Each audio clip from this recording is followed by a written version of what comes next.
Oi, gente, boa tarde. Hoje é 30 de maio de 2019, quinta-feira, está no ar mais uma edição do Imaculada Notícias. E hoje você vai conferir o encontro do presidente da CNBB, Dom Valmor de Oliveira, com o presidente da República, Jair Bolsonaro. E mais. Ministério Público de Goiás oferece 9ª denúncia contra o médium João de Deus. Idioma da época de Jesus pode desaparecer de cidade síria. Mentir no currículo pode prejudicar futuras oportunidades. Estas e outras informações a partir de agora no Imaculada Notícias.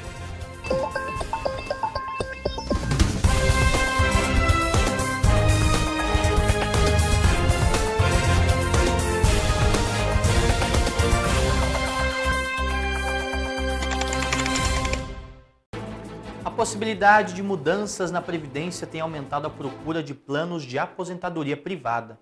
Só que a avaliação dos educadores financeiros é preciso informar e planejar antes de fechar qualquer negócio. Aos 30 anos, Paula planeja o futuro. Ela optou por contratar um plano de previdência privada.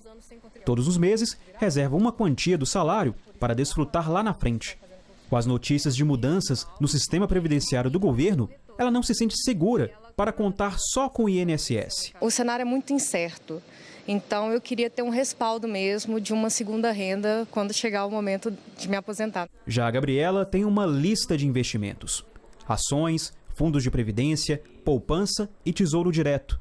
Além da carreira no direito, garante uma renda extra vendendo cosméticos. Tudo isso para garantir a aposentadoria tranquila. Ela começou a fazer esse planejamento financeiro aos 26 anos. Da mesma forma que a Previdência hoje ela é insuficiente para quem tem uma renda baixa e contribui de acordo com essa renda, ela mais ainda é insuficiente para quem tem uma renda alta. É como se diz por aí, o futuro a Deus pertence. E não dá para saber por quantas reformas, quantas mudanças a Previdência Social vai passar daqui a 20, 30 anos. Por isso, se depender exclusivamente da Previdência Pública, pode não ser um bom negócio. Uma das principais mudanças que estão sendo discutidas na atual reforma é a idade mínima para se aposentar.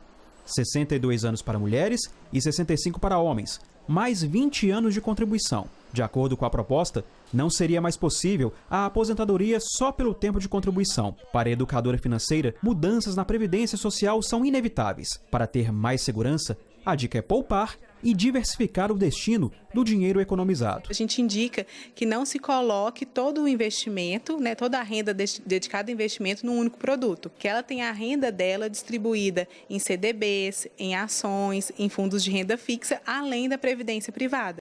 O médium João Teixeira, conhecido como João de Deus, foi denunciado mais uma vez pelo Ministério Público, agora por estupro de vulnerável. São 6 vítimas no Rio de Janeiro, São Paulo, Minas Gerais, Paraná e do Distrito Federal. Esta é a 9ª denúncia do Ministério Público de Goiás contra João Teixeira. Neste caso, o médium foi denunciado mais uma vez por crimes sexuais. Se a justiça acatar, ele vai responder por estupro de vulnerável de 6 mulheres. De acordo com os promotores, todas elas maiores de idade, sendo uma das vítimas deficiente visual. Os casos desta denúncia aconteceram entre os anos de 2009 e 2015. Para os promotores, João Teixeira não escolhia as vítimas de forma aleatória. Segundo eles, todas as mulheres estavam em estado de vulnerabilidade. O que chamou a atenção da gente, da Força Tarefa, é que uma das vítimas era portadora de deficiência visual. Então, esse problema de saúde, essa deficiência, com certeza foi utilizada pelo réu, pelo denunciado, como uma forma de praticar esse crime, de praticar o delito sexual, porque certamente dificultou com que ela reagisse, com que ela apresentasse qualquer tipo de resistência. Ainda segundo os promotores, além das 6 vítimas, outras 4 testemunhas ouvidas no processo também foram abusadas pelo médium. Mas os crimes não contam para uma possível condenação porque eles já prescreveram. Todas essas mulheres moram em estados diferentes, mas possuem relatos bem parecidos dos abusos. É de que elas passaram pelo mesmo tipo de abuso, pelo mesmo abusador. João Teixeira já foi denunciado outras 6 vezes por crimes sexuais e outras 2 por porte ilegal de arma. Ele foi preso no dia 16 de dezembro do ano passado. Desde o dia 22 de março, ele está internado no hospital neurológico. E a Prefeitura de Campo Grande interdita a partir desta sexta-feira o cruzamento das ruas Dom Aquino com 14 de julho para a realização das obras do Reviva Centro. A duração de interdição será de aproximadamente 45 dias. Comerciantes, consumidores e moradores das quadras onde acontece a interdição terão acesso permitido pela AGETRAN, a Agência Municipal de Transportes e Trânsito. A Prefeitura também fará a interdição da Avenida Manuel da Costa Lima, no sentido Trevo e Ibiruçu, entre a Rua Abel Calarge e Rua Javari, para a execução de obras de drenagem. Agora vamos falar de economia. O Brasil registrou uma contração de 0,2% no primeiro trimestre deste ano. Este foi o primeiro resultado negativo desde o final de 2016. A economia brasileira registrou contração de 0,2% no primeiro trimestre de 2019 na comparação com o quarto trimestre do ano passado. De acordo com os dados oficiais publicados nesta quinta-feira, este foi o primeiro resultado negativo desde o final de 2016. O resultado coincide com a estimativa média de 32 economistas consultados pelo jornal Valor Econômico. Segundo os analistas, os números indicam a frustração dos meios empresariais diante das dificuldades do governo Jair Bolsonaro em implementar seu programa de reformas pró-mercado. O Instituto Brasileiro de Geografia e Estatística informou que o Produto Interno Bruto avançou 0,5% em comparação com o mesmo período de 2018. No acumulado de 12 meses, o índice marca um crescimento de 0,9%. A última vez que o Brasil registrou uma contração trimestral da economia foi no quarto trimestre de 2016. O país ainda não se recuperou totalmente da recessão 2015-2016 e tem 13 milhões de pessoas desempregadas. O Brasil está diante de uma eventual nova recessão, que é definida por 2 contrações trimestrais consecutivas. Entre os fatores que afetaram a economia este ano está a ruptura da barragem de Brumadinho, que deixou centenas de mortos e provocou a contração de 6,3% das atividades extrativistas no primeiro trimestre. Mentir informações no currículo é um tema que tem ganhado destaque no país. O governador do Rio, por exemplo, teve a formação acadêmica revelada, mas a prática pode trazer consequências negativas na profissão. Veja a reportagem da Rede Vida. O Brasil já conta com 13 milhões de pessoas desempregadas, mas mentir informações no currículo na busca por emprego pode prejudicar futuras oportunidades. Referente à remuneração, muitas vezes colocam uma remuneração acima para poder negociar. Ao domínio do idioma inglês, a conhecimentos e habilidades que não possuem. Tudo isso pode ser constatado no futuro, né? E se não for da primeira vez numa entrevista identificado, futuramente, com certeza, a vergonha pode ser ainda maior quando ele ingressar na empresa e constatarem que ele não possui todo esse conhecimento. Por isso, um bom currículo deve trazer informações objetivas e com clareza. O currículo é seu cartão de apresentação. Então, ele deve, antes de qualquer coisa, conter assim, as suas informações verdadeiras, né? Mesmo que você não tenha, deve ressaltar as suas qualificações, deve destacar suas conquistas.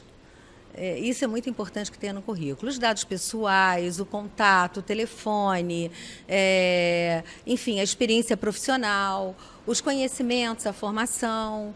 Mas a recomendação essencial é não mentir. Compromete a credibilidade, a confiabilidade, a ética, tão importante hoje no mundo corporativo, né? Então, mentir no currículo, nunca se deve mentir no currículo.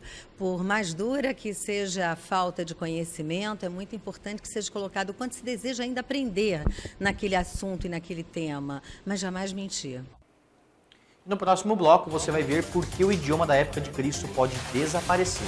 Nós voltamos já.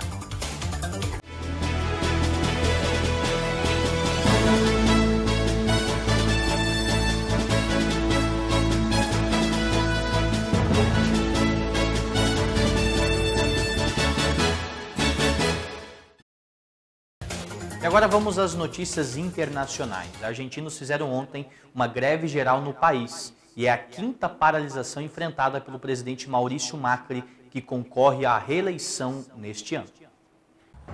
Estações de ônibus e metrô ficaram vazias desde o início do dia. Nos aeroportos, a maioria dos voos foram cancelados, incluindo os que chegam e partem do Brasil. Nas ruas, lojas e bancos fechados. Não houve coleta de lixo e as escolas não funcionaram. O pouco movimento nas cidades foi quebrado pelos protestos organizados pelas centrais sindicais. Para este manifestante, os argentinos têm muitas razões para aderir à greve. Há mais de 5 milhões de desempregados, 1 milhão de pessoas abaixo da linha da pobreza, salários pulverizados e pensões miseráveis, disse. A Argentina enfrenta uma crise econômica. A inflação no ano passado passou de 50%. Este ano, a previsão é que chegue a mais de 40% e os salários não acompanharam a alta. 2018 terminou com desemprego acima de 9% e recessão, o que levou Macri a pegar 56 bilhões de reais emprestados com o Fundo Monetário Internacional, acordo rejeitado pelos sindicatos. A paralisação ocorre em meio à disputa eleitoral na Argentina, marcada para outubro. O presidente Maurício Macri concorre à reeleição, mas a popularidade dele vem caindo desde o acirramento da crise econômica no país no ano passado.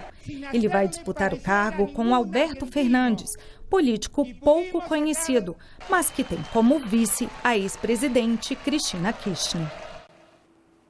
E na cidade síria de Maalula, um dos mais antigos assentamentos cristãos do mundo, os moradores temem pela sobrevivência do aramaico.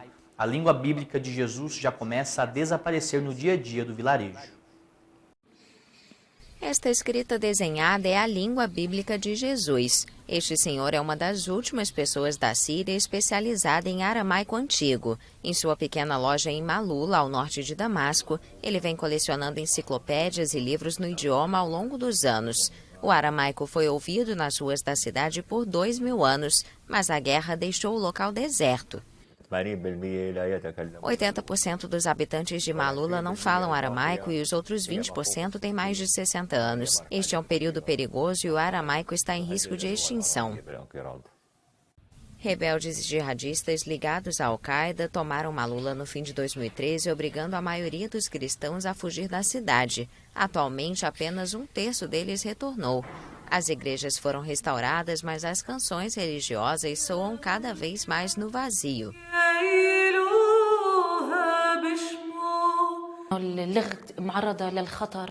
A língua pode desaparecer porque apenas podemos confiar em poucas pessoas que cantam em aramaico em nossas igrejas de Maalula e também nas que compõem as músicas e escrevem histórias e poesias.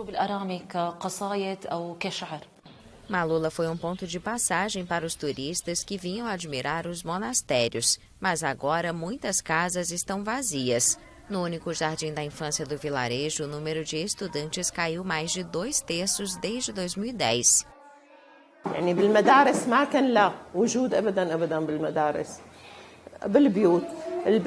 Antes não havia escolas de aramaico, eles falavam em casa, a língua era passada de geração em geração. As crianças que não falavam o idioma em casa não o aprendiam, mas estas crianças nasceram fora de Maalula nos anos de exílio, por isso aprenderam o árabe primeiro. Hoje os alunos estão tendo uma aula de aramaico, uma pequena esperança para salvar a língua da Bíblia. Uma menina que pesava 245 gramas, media 23 centímetros ao nascer, tornou-se a menor bebê do mundo, após ter permanecido 5 meses sob cuidados intensivos em um hospital nos Estados Unidos. A criança recebeu alta. Um hospital na Califórnia revelou o nascimento do menor bebê do mundo. Seibe nasceu em dezembro no Sharp Mary Burt Hospital, em San Diego. A gravidez durou 23 semanas e 3 dias, enquanto uma gestação média dura 40 semanas. A menina nasceu em uma cesariana de emergência com 245 gramas e 23 centímetros. A mãe, que pediu para não ser identificada, conta que teve pré-eclâmpsia, uma complicação potencialmente severa que se caracteriza por pressão alta. A criança enfrentou hemorragias cerebrais, problemas pulmonares e cardíacos e tinha poucas chances de sobrevivência, mas Sebi foi forte e resistiu. Ela teve alta pesando 2 quilos, 260 gramas, 40 centímetros e boa saúde, segundo o hospital. Sebi tornou-se a menor recém-nascida do mundo a sobreviver ao parto, segundo o registro da Universidade de Iowa. Seu peso ao nascer, que equivalia ao de uma maçã grande, era 7 gramas menor que o bebê que até então tinha o recorde, nascido na Alemanha.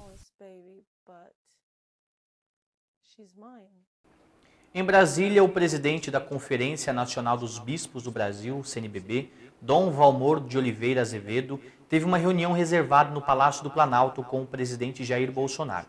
Esse foi o primeiro compromisso oficial de Dom Valmor desde a sua eleição no início do mês. Vamos acompanhar. A portas fechadas dentro do Palácio do Planalto, o presidente da Conferência Nacional dos Bispos do Brasil, Dom Valmor Azevedo, e o presidente da República, Jair Bolsonaro, estiveram reunidos por volta das 2 horas da tarde. O encontro durou pouco menos de 1 hora. Esse foi o primeiro compromisso oficial do novo presidente da CNBB, eleito no último dia 6 de maio com o governo. Sem muito alarde, o arcebispo falou rapidamente com a imprensa e evitou entrar em polêmicas. Preferiu informar apenas que essa foi uma visita cordial ao presidente da República. A conversa com o presidente Bolsonaro foi muito amigável. Viemos, como presidência da CNBB, fazer a ele uma visita cordial, de cortesia, e dizer da importância do diálogo, da nossa proximidade, porque como Igreja Católica, a partir dos valores do Evangelho e do tesouro maior que nós temos a nossa fé, olhamos o Brasil nos seus muitos desafios e estamos para dialogar, colaborar com todos os poderes e com todos os segmentos da sociedade. Dom Valmor não deu detalhes do que foi tratado na reunião, mas respondeu se ele teria levado algum recado ao presidente da República. Essa visita foi uma visita cordial, de aproximação, de diálogo, como a igreja tem que fazer com todos os segmentos da sociedade e, naturalmente, não para dar recados, mas para dialogar e para estarmos juntos pelo bem da sociedade brasileira. Ele respondeu ainda sobre um eventual apoio a grupos e manifestações contrários à reforma da Previdência. A CNBB faz a sua tarefa e cada segmento da sociedade cumpra o seu papel para o bem da sociedade brasileira. O Imaculada Notícias de hoje fica por aqui. Nós voltamos amanhã, 5h30 da tarde, aqui pela TV Imaculada Conceição. Um grande abraço para você que nos acompanhou e salve Maria Imaculada. Até amanhã.